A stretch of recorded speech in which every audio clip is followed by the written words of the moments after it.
Good morning, જય મેરડીમાં. કેમ છો તમે? બધા મજામાં જશો. અમારા મિની વ્લોગમાં તમારું હાર્દિક સ્વાગત છે. મારા પપ્પા તો વહેલા જાગીને એને તો જાતે ચા બનાવી લીધી, પછી તો આપણે પી લીધી ચા. ચાલો, કોને કોને ચા બાકી છે ચાલો ચા પીવા, કેમ કે આપણે તો બાકી હતી ને મારા પપ્પા જાગી ગયા હતા વહેલા ને આપણે જાગ્યા હતા મોડા.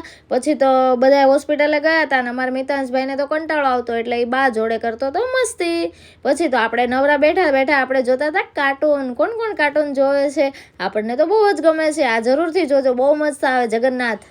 પછી તો આપણે આવી ગયા છોલે ગુલસે લેવા. કોને કોને છોલે ગુલસે ભાવે છે? પછી આપણે તો લઈને આવીને જમી લીધું. પછી તો આપણે જવાનું હતું હોસ્પિટલે, કેમ કે આજે મારા ભાભીને થયું છે બેબી.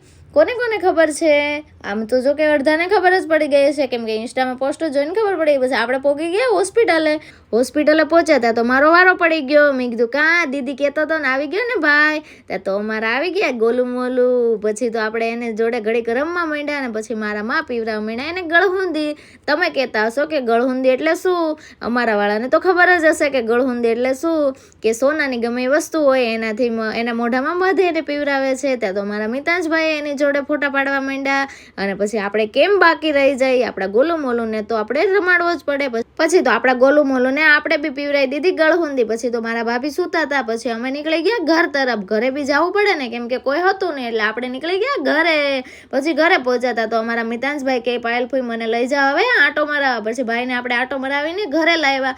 ત્યાં તો ભાઈ નાહી ધોઈને થઈ ગયા ફ્રેશ. પછી આપણે તો વાગી ગયા હતા 7:30 એટલે આપણે તો ભગવાનને મનાવવા માંડ્યા, ભગવાનના દીવા ધૂપ કર્યા અને પછી આપણે ફેરવવા માંડ્યા છાશ તો ફેરવવી જ પડે, કેમ કે કોઈ હતું નહીં ઘરે એટલે આજ તો બધો વારો આપણો જ હતો. પછી તો આપણે બનાવવા માંડ્યા પરોઠા, કેમ કે સબ્જી તો લાવ્યા હતા હોટલમાંથી એટલે આપણે બનાવવા માંડ્યા પરોઠા. અને આપણા બે ભાઈઓ બેસી ગયા જમવા.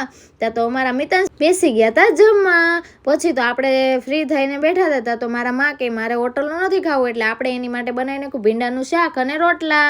પછી તો આપણે જેઠાલાલ જોતા ગયા અને રોટલા બનાવતા ગયા.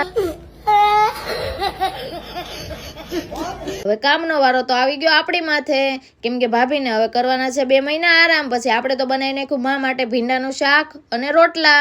બસ આજનો મિની વ્લોગ અમે અહીંયા જ પૂરો કરી છે. તમને અમારો મિની વ્લોગ કેવો લાગ્યો કેવો નહીં કોમેન્ટમાં જરૂરથી જણાવજો. ગમે તો લાઈક કરો, શેર કરો, સબસ્ક્રાઈબ કરો. બાય, જય મેલડીમાં.